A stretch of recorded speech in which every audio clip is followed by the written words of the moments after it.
You're probably wondering where we are, aren't you?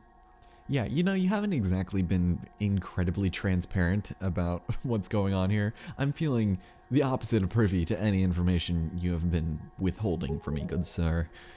Fortunately, there's not enough time for me to explain it to you now, which is ironic because we're in a place that is frozen in time.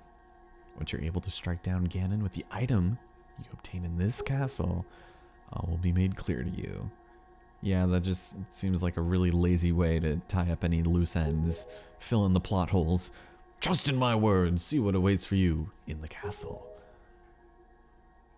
Sounds great. Ladies and gentlemen, my name is Allison Cruz and welcome back to The Legend of Zelda Wind Waker HD.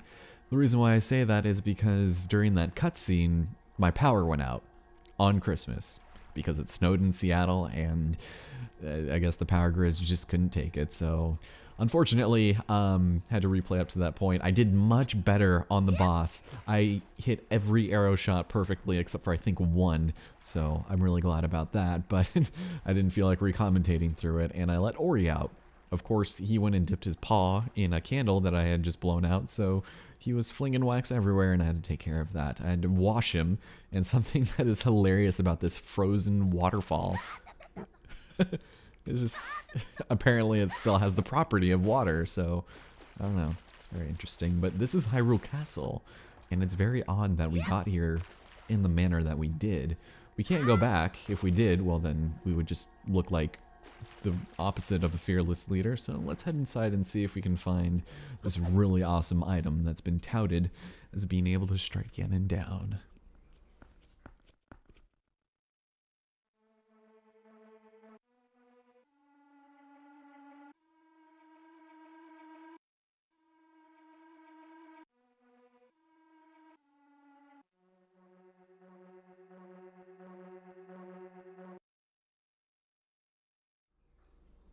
Man, I adore this place. It looks so cool. This giant, sprawling, cathedral-esque area.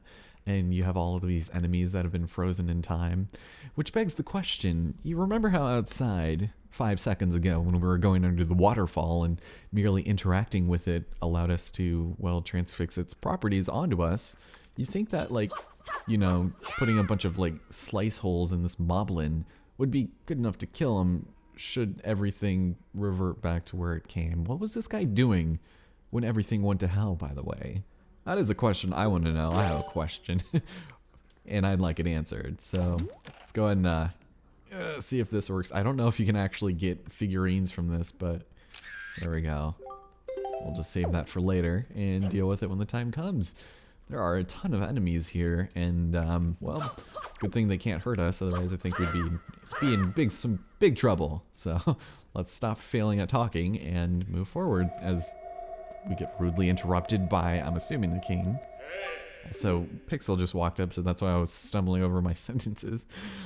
Alright, I'll need you to listen to me for a moment. Item you seek? Yep, you already told me, but it's in the basement. See, that's not technically the castle. If anything, that's probably the dungeon. But that entrance has been blocked by a mighty threshold, firmly sealed to prevent evil from ever gaining access. Do you know where to search and what you must do to open the hidden way? You'll find a clue in the shape of the heraldry. Near where we are. Okay, interesting. That's not a word you see all too often. But the thing you have to do is actually really kind of silly. You see these giant stones that are in the shape of, well, a triumph fork. Well, we need to go ahead and move these into a very specific position here that has been outlined in gray. So we'll move that there, and hopefully this will cause the way to the area to open itself and reveal itself to us. Because, I don't know, apparently this is supposed to be the thing that the purest evil could not figure out or get past. So let's get this in there, and we'll take this last one as well. If we really wanted to, we could probably... Ooh, that's not what I wanted to do. This never goes where you think it would. Yeah, it really doesn't. But go ahead and do this, and... This is not gonna work the way it is. Well, you know, if I push it over here. There we go. We've solved the puzzle.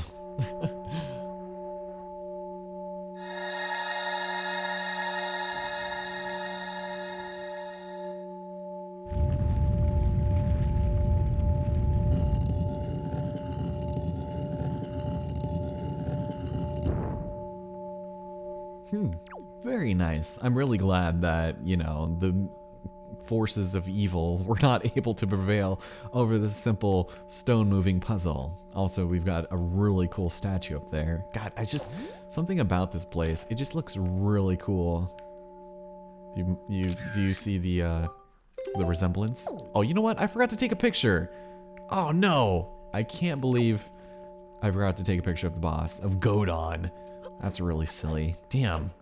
I'm gonna probably have to redo that off screen. Luckily, I'm so happy that I saved it before the boss, but if we wanted to go out here, this is actually where we go to reach, well, spoilers, the end of the game.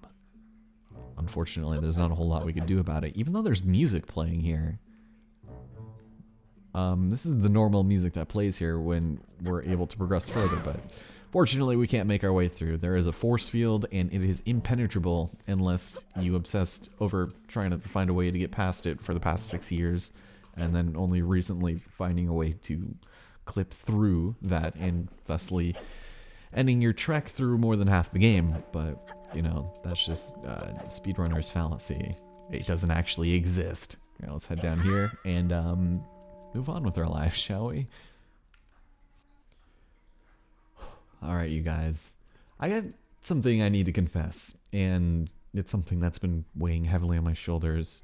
It's the fact that, well, unfortunately, it was bothering me that I didn't get that picture of Godon, so of course I went up and I got a picture. So I only feel it was appropriate to grab it then and there as to not disrupt the flow of our adventures later on, even though we do get another chance to get pictures like that.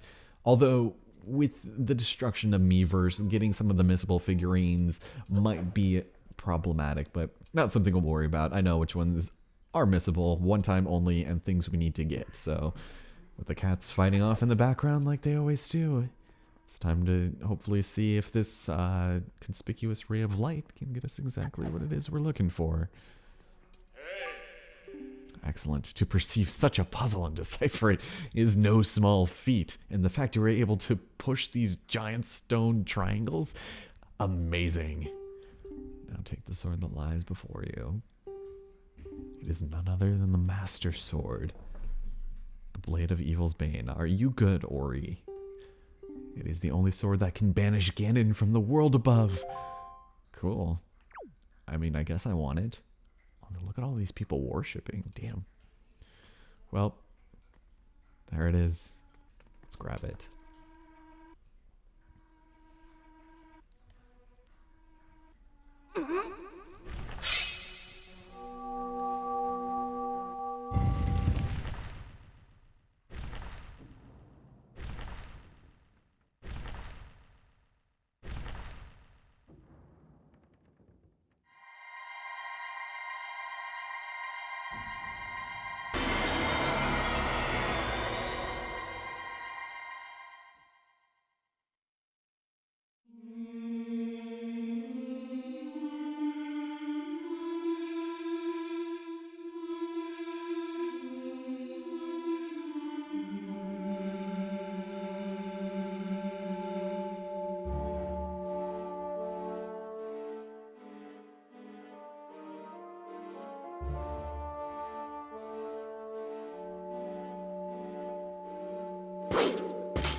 That's right, ladies and gentlemen. It wouldn't be a true Legend of Zelda game without the revival of the Master Sword, a legendary blade with the power to repel evil, once wielded by the legendary hero himself.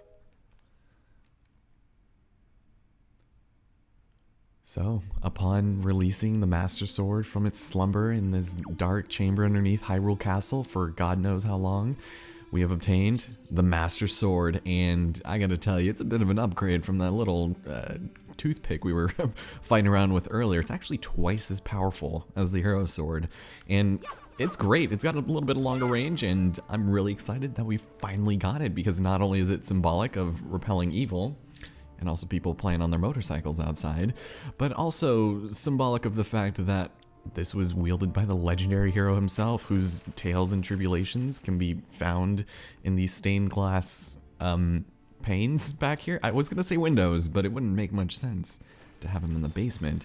I mean, you have a couple of sages back here. This one kind of looks like she'd be into 10-year-old boys as well on their adventuring, land-faring ways. Here we've got a creepy old dude. I don't know what his deal is. He might like Bad Romance by Lady Gaga. This one actually seems like she'd be kind of cute to just hang out with, you know, play ocarinas with and such. And yeah, interesting creatures with whom we have never seen before, but there's a couple in this game actually. So yeah, it's nice that they're able to kind of show, you know, throwbacks. That is what we call in the industry, you know, callbacks to previous games. But now that the Master Sword has been released, we have one small problem to contend with, and I'm gonna have to redo this recording because they're doing some shit out there. Upon releasing the Master Sword from its slumber, we've awakened the castle from its ancient sleep, and all of the enemies have awoken as well, and well, I'm not gonna mince words. We're gonna have to take him out, so without further ado, I can't help but thinking I didn't think this through well enough. Thank God they were still frozen during that cutscene.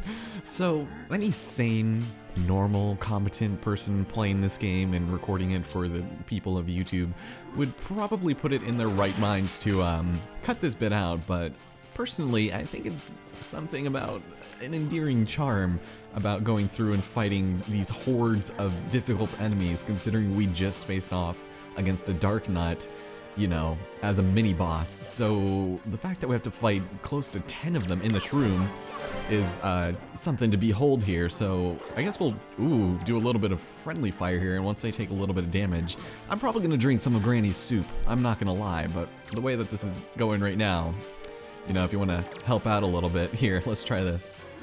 Hit me, and then hit your friends. Don't affect the Dark Nuts whatsoever. So, this is crazy.